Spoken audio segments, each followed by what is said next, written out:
Captain TV நேயர்களுக்கு வணக்கம். இந்த செக்மெண்ட் தமிழ்.com. உங்களோட ஃபேவரட் ரெசிபீஸை வந்து எனக்காக நீங்கள் ஷேர் பண்ணிட்டு இருக்கீங்க. இதே மாதிரி ஷேர் பண்ணிகிட்டே இருங்க, நான் உங்களுக்காக செஞ்சு காட்டுவேன். பட் அதுக்கு முன்னாடி வந்து இன்னைக்கு ஒரு ரெசிபி வந்திருக்கு, அதை பற்றி நான் சொல்லணும் இல்லையா? இந்த ரெசிபி அமிச்சவங்க பார்த்தீங்கன்னா தொழுதூர்லேருந்து கேட்டிருப்பீங்க. அதாவது தொழுதூர்லேருந்து யார் அமிச்சாங்க அப்படின்னு சொல்லிடுறேன். ஈஸ்வரி வந்து இந்த ஒரு ரெசிபியில் இதுக்கு முன்னாடியும் ஒரு ரெசிபி அமைச்சிருக்காங்க. சௌ சப்பாத்தி நீங்கள் கேள்விப்பட்டிருப்பீங்க, நல்லாவும் வந்துச்சு. இன்னைக்கு நமக்காக இன்னொரு ரெசிபி அமைச்சிருக்காங்க. அதே அன்னைக்கு அமைச்ச மாதிரியே ஒரு ரெசிபி, ஆனால் அதை விட இதை கொஞ்சம் டிஃப்ரெண்டான ரெசிபி அப்படின்னே சொல்லலாம். ஒரு சைட் டிஷ்னு கூட சொல்லலாம். அதாவது அர்ஜென்ட் சைட் டிஷ் அப்படின்னு சொல்லியிருக்காங்க. ஸோ அந்த ஒரு ரெசிபியோட பேர் பார்த்தீங்கன்னா கிரன்ச்சி பெல் பெப்பர்ஸ். இது எப்படி செய்யலாம் அப்படின்னு பார்க்கறதுக்கு முன்னாடி நான் உங்களுக்கு இன்க்ரீடியன்ட் சொல்லிடுறேன், நோட் பண்ணி வச்சுக்கோங்க. கடலை மாவு, salt, coriander powder, chilli powder, oil, green chillies, bell peppers, ஜீரகம், கடுகு. ஸோ இன்க்ரீடியன்ஸ்லாம் நோட் பண்ணியிருப்பீங்க. ரொம்பவே சிம்பிளான இன்க்ரீடியன்ஸ் தான். இன்றைக்கி வந்து அந்த பெல் பெப்பர்ஸ் சொன்னது வந்து கேப்சிகம் சொல்லுவாங்க, பெல் பெப்பர்ஸ்னு சொல்லுவாங்க. தமிழில் வந்து கொடைமிளகாய் அப்படின்னு சொல்லுவாங்க. ஸோ அது ஹெல்த்துக்கு வந்து ரொம்பவே நல்லது. டெய்லி சமையலில் வந்து இதை நீங்கள் சேர்த்துக்கோங்க. அட்லீஸ்ட் டெய்லி முடியலனா கூட இப்போ நம்ம செய்கிற ஸ்நாக்ஸு உங்களுக்கே தெரியும், நம்ம நிறைய ரெசிபீஸில் வந்து பெல் பெப்பர்ஸ் ஆட் பண்ணிட்டு வரோம். பிகாஸ் அது ரொம்பவே நல்லது. நீங்கள் ப்ரௌஸ் பண்ணி கூட பாருங்கள், எந்தெந்த விஷயத்துக்கு வந்து அது நல்லது அப்படின்றது உங்களுக்கே தெரியும். ஸோ அந்த ரெசிபியை வந்து ஸ்டார்ட் பண்ணிடலாம். நம்ம ஃபஸ்ட்டு கேஸ் ஆன் பண்ணிக்கலாம். கேஸ் ஆன் பண்ணி ஒரு நான்ஸ்டிக் கடாய் வச்சுக்கோங்க. நெக்ஸ்ட் இதில் நம்ம ஆயில் ஆட் பண்ண போகிறோம். நான்ஸ்டிக் பேனில் ஃபஸ்ட்டு நம்ம ஆயில் ஆட் பண்ணிக்கலாம். நான் ஒரு 5 டேபிள் ஸ்பூன் ஆயில் ஆட் பண்ணிக்கிறேன். ஆயில் நல்லா ஹீட் ஆகட்டும். ஸோ சில விஷயம் நான் வந்து சொல்லிடுறேன். இந்த பெல் பெப்பர்ஸ் இருக்கு இல்லையா, அதாவது கொடமிளகா அப்படின்னு சொன்னல, அதை வந்து நீங்கள் டைஸ் மாதிரி, அதாவது டைஸ்டு அப்படின்னா அந்த ஸ்கொயர் ஷேப் அந்த மாதிரி க்யூப் ஷேப்பில் பண்ணுவாங்க. பட் அதே வந்து நீங்கள் கொஞ்சம் சின்னதாக பண்ணிக்கோங்க. ஸோ இந்த மாதிரி கட் பண்ணி வச்சிட்டிங்கன்னா அது சாப்பிடும்போது கொஞ்சம் க்ரன்ச்சியாக இருக்கும் அப்படின்னு சொல்லியிருக்காங்க. ஸோ ஃபஸ்ட்டு வந்து நம்ம ஆயில் நல்லா ஹீட் ஆகிட்டுருக்கு. இதில் நம்ம ஜீரகம் அண்ட் கடுகு ஆட் பண்ணிக்கலாம். ஃபஸ்ட்டு கடுகு ஆட் பண்ண போகிறோம். ஒரு 1/2 டேபிள் ஸ்பூன் கடுகு ஆட் பண்ணிக்கலாம். ஒரு 1/2 டேபிள் ஸ்பூன் ஜீரகம் ஆட் பண்ணிக்கலாம். 2 க்ரீன் சில்லிஸ் இப்போ எடுத்துருக்கோம். அதாவது க்ரீன் சில்லிஸை நீங்கள் இந்த மாதிரி ஜஸ்ட்டு ஸ்லைஸ் பண்ணி போட்டுக்கலாம் அப்படின்னு சொல்லியிருக்காங்க. இல்லை உங்களுக்கு வந்து சின்னதாக கட் பண்ணோன்னா பண்ணலாம். பட் நீங்கள் சாப்பிடும்போது வந்து ரொம்ப ஸ்பைஸியாக இருக்கும். அதாவது நீங்கள் அதை தெரியாமல் சாப்பிட்டீங்க அப்படின்னாக்கா ரொம்ப ஸ்பைஸ் இருக்கும். ஸோ அதை அவாய்ட் பண்ணுறதுக்கு தான் நம்ம இந்த மாதிரி ஸ்லைஸ் பண்ணி போட்டிருக்கோம். ஸோ இந்த ஜீரகம் கடுகுலாம் வந்து நல்லா வெடிஞ்சிருச்சு. இந்த ஸ்டேஜில் நம்ம கட் பண்ணி வச்சுருக்கிற பெல் பெப்பர்ஸ் ஆட் பண்ணிக்கலாம்.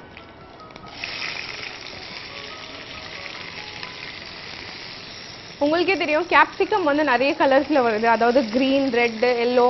ஸோ எந்த அளவு உங்களுக்கு வந்து ஒரு நீங்கள் செய்கிற டிஷ் வந்து அட்ராக்டிவாக இருக்கிறது ரொம்ப இம்பார்ட்டண்ட்டான விஷயம். நீங்கள் என்ன தான் டேஸ்டியாக செஞ்சாலும் அதை ப்ரெசன்டேஷனோ இல்லை அதை நீங்கள் கொடுக்கும்போது வந்து அட்ராக்டிவாக கொடுக்கல அப்படின்னாக்கா யாருக்குமே சாப்பிட வந்து மனசு வராது.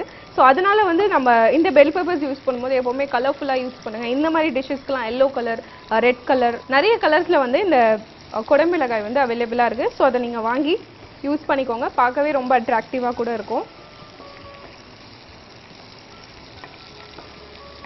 இப்போ இதை நம்ம ஒரு 5 மினிட்ஸ்க்கு நல்லா கொஞ்சம் ஃப்ரை பண்ணிக்கலாம். அதாவது ரொம்ப சாஃப்ட் ஆகக்கூடாது. எந்த ஒரு அந்த கொடமிளகா டிஷ் செய்யும் போதும் வந்து அந்த க்ரன்ச்சினஸ் எப்போவுமே இருந்தால் தான் வந்து இந்த டிஷ் வந்து கொஞ்சம் டேஸ்டியாக இருக்கும். உங்களுக்கே தெரியும். ஸோ இப்போ வந்து இதை அட்லீஸ்ட் ஒரு 2 மினிட்ஸ்க்கு நம்ம நல்லா ஸ்டிர் ஃப்ரை பண்ணலாம்.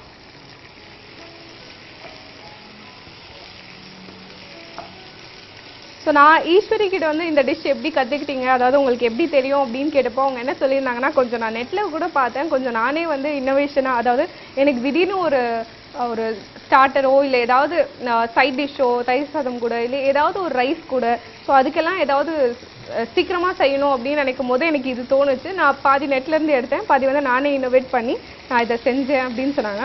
ஸோ இதுலேருந்து என்ன தெரியுதுன்னா, நம்ம வந்து எப்போவுமே செய்கிறதையே செய்யாமல் கொஞ்சம் நெட் ஓப்பன் பண்ணுங்கள், ஏதாவது பாருங்கள், அதே அப்படியே செய்யாமல் அதில் நாம் ஏதாவது புதுசாக பண்ண முடியுமா. ஸோ இந்த மாதிரி வந்து நீங்கள் இன்வென்ஷன் பண்ணிவிட்டு வீட்டில் இருக்கவங்களுக்கு நீங்கள் இந்த மாதிரி செஞ்சு கொடுத்தீங்கன்னா ரொம்பவே, ஏன் வெளியே போய் சாப்பிடணும், வீட்லேயே எல்லாருமே சாப்பிட ஆரம்பிச்சிருவாங்க. ஸோ நம்ம பெல் பெப்பர்ஸ் பார்த்திங்கன்னா நல்லா ஃப்ரை ஆகிட்டுருக்கு. இதை இன்னும் ஒரு 2 மினிட்ஸ்க்கு நம்ம இதை குக் பண்ணலாம். ஓரளவு சாஃப்டானா போதும், கம்ப்ளீட்டாக சாஃப்டாக தேவையில்லை. ஸோ நம்ம ஃப்ரை பண்ணும் போதே வந்து இந்த சால்ட் நம்ம ஆட் பண்ணிக்கலாம். இந்த டிஷ்க்கு தேவையான சால்ட் நம்ம இப்பயே ஆட் பண்ணிக்கலாம். ஏன்னா அப்போதான் வந்து அந்த கேப்சிகம் வந்து அந்த சால்ட் எல்லாம் கொஞ்சம் உள்ள இழுக்கும். ஈஸ்வரி ரொம்ப தேங்க்ஸ். இதே மாதிரி செகண்ட் ரெசிபி நீங்கள் அனுப்பிச்சிருக்கீங்க. இதோடு இல்லாமல் நீங்கள் இதுக்கு மேலே ரெசிபி அனுப்பிச்சிட்டே இருங்க. நீங்கள் மட்டும் இல்லை, அண்ட் இந்த ஷோவை பார்த்துட்டு இருக்க எல்லா நேயர்களும் வந்து இதே மாதிரி ரெசிபிஸ் எழுதி, அதாவது டிஃப்ரெண்ட்டான ரெசிபிஸ், ஈஸி ரெசிபிஸ். ஏன்னா நீங்கள் அனுப்புகிற ரெசிபி வந்து நிறைய பேர் வந்து ரொம்ப ஹெல்ப்ஃபுல்லாக இருக்குது. ஃப்ரெஷர்ஸாக இருக்கட்டும், இல்லை நிறைய அம்மாக்கள், அதாவது இப்போ இருக்கிற ஜென்ரேஷன் மட்டும் இல்லாமல் நிறைய அம்மாக்களும் வந்து ரொம்ப லைக் பண்ணியிருக்காங்க இந்த ஷோவை. நிறைய பேர் செஞ்சு பார்த்துட்டு இருக்காங்க. ஸோ கண்டிப்பாக உங்கள்கிட்ட ஏதாவது ரெசிபி புதுசாக இருந்ததுன்னா அது உங்ககிட்ட மட்டும் வச்சுக்காமல் எல்லாருக்கூடயும் ஷேர் பண்ணுங்கள். ஸோ ஆல்மோஸ்ட் வந்து ஓரளவு நம்ம கேப்சிகம் வந்து வெந்துருச்சு. இந்த ஸ்டேஜில் நம்ம ரெட் சில்லி பவுடர் ஆட் பண்ணிக்கலாம். ஆல்ரெடி நம்ம க்ரீன் சில்லிஸ் ஆட் பண்ணியிருக்கோம், அதனால் ரெட் சில்லி உங்களுக்கு காரத்துக்கு ஏற்ற மாதிரி பார்த்து போட்டுக்கோங்க. கொரியாண்டர் பவுடர் ஒரு 1/2 டேபிள் ஸ்பூன் போட்டுக்கலாம். நெக்ஸ்ட் இதில் இந்த பேசன் ஃப்ளார் அப்படின்னாக்கா கடலை மாவு அப்படின்னு சொல்லுவாங்க. ஸோ இப்போது இந்த கடலை மாவு இதில் நம்ம ஆட் பண்ண போகிறோம். ஸோ இதான் வந்து ரொம்ப மெயினான இன்க்ரீடியன்ட்ஸ். நீங்கள் இது மட்டும் செஞ்சால் கண்டிப்பாக இந்த டேஸ்ட் வராது. இதை மட்டும் ஸ்கிப் பண்ணாமல் இந்த கடலை மாவு ஒரு 3 டேபிள் ஸ்பூன் ஆட் பண்ணிக்கோங்க.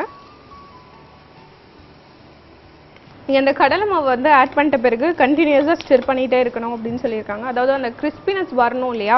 ஸோ அதுக்காக இந்த ஹோல் டிஷ் வந்து நீங்கள் சிம்மில் தான் செய்யணும். அதாவது ஹை ஃப்ளேமில் வைக்கக்கூடாது, அந்த பேசன் எல்லாமே தீஞ்சிரும். ஸோ சிம்மில் வச்சு ஒரு அட்லீஸ்ட் வந்து ஒரு 10 மினிட்ஸ்க்கு நல்லா ரோஸ்ட் பண்ண சொல்லியிருக்காங்க. ஸோ இதை நம்ம சிம்லேயே வச்சு ட்ரை பண்ணலாம். இது கொஞ்ச நேரம் நம்ம அப்படியே விட்டுடலாம். எவ்ரி 1/2 மினிட் வந்து நம்ம மிக்ஸ் பண்ணிகிட்டே இருக்கலாம். ஸோ தட் வந்து அவங்க சொன்ன மாதிரி அந்த பேசன்லாம் வந்து இந்த கேப்சிகமோட சேர்ந்து ரொம்ப கிறிஸ்பியாக வரும்.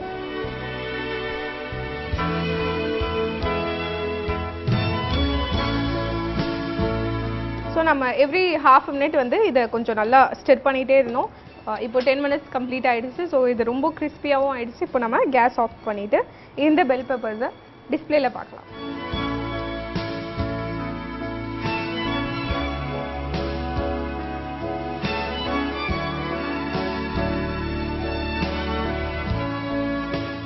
தொழுதூர்லேருந்து ஈஸ்வரி அமைச்ச இந்த கிரன்ச்சி பெல் பெப்பர்ஸ் வந்து நம்ம செஞ்சிட்டோம். ரொம்பவே பார்க்கும் போதே வந்து ரொம்ப கிரன்ச்சியாகவும் இருக்குது, டேஸ்டியாகவும் இருக்குது. கண்டிப்பாக அவங்க சொன்ன மாதிரியே இந்த ரெசிபி வந்திருக்கு நம்புகிறேன். அதில் ஏதாவது ஒரு மிஸ்டேக்ஸ் இருந்ததுன்னா சாரி ஈஸ்வரி. கண்டிப்பாக இதே மாதிரி வந்து நீங்கள் ரெசிபிஸ் எங்களுக்காக அனுப்பிச்சிட்டே இருங்க. நான் வந்து செஞ்சு காமிச்சிட்டே இருப்பேன்.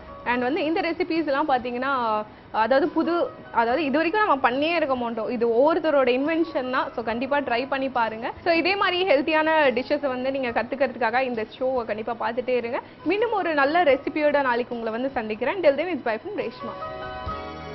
கிரன்ச்சி பெல் பெப்பர்ஸ் எப்படி செய்யலாம் அப்படின்ற ரீகேப் பார்க்கலாம். ஃபர்ஸ்ட் ஒரு கடாய் வச்சுக்கோங்க. அதில் 5 டேபிள் ஸ்பூன் ஆயில் போட்டு கடுகு ஜீரகம் போட்டு நல்லா ஃப்ரை பண்ணுங்க. ரெண்டுமே ஃப்ரை ஆனதும் கிரீன் சில்லிஸ் போட்டு நல்லா ஃப்ரை பண்ணுங்க. நெக்ஸ்ட் நம்ம கட் பண்ணி வச்சிருக்கிற அந்த பெல் பெப்பர்ஸ் ஆட் பண்ணி ஒரு 2 மினிட்ஸ்க்கு ஃப்ரை பண்ணிட்டு சில்லி பவுடர், கொரியாண்டர் பவுடர், அப்புறம் நம்ம எடுத்து வச்சிருக்கிற இந்த கடலை மாவு 3 டீஸ்பூன் போட்டு நல்லா ஒரு 10 மினிட்ஸ்க்கு ஃப்ரை பண்ணி எடுத்தீங்கன்னா கிரன்ச்சியான பெல் பெப்பர்ஸ் ரெடி.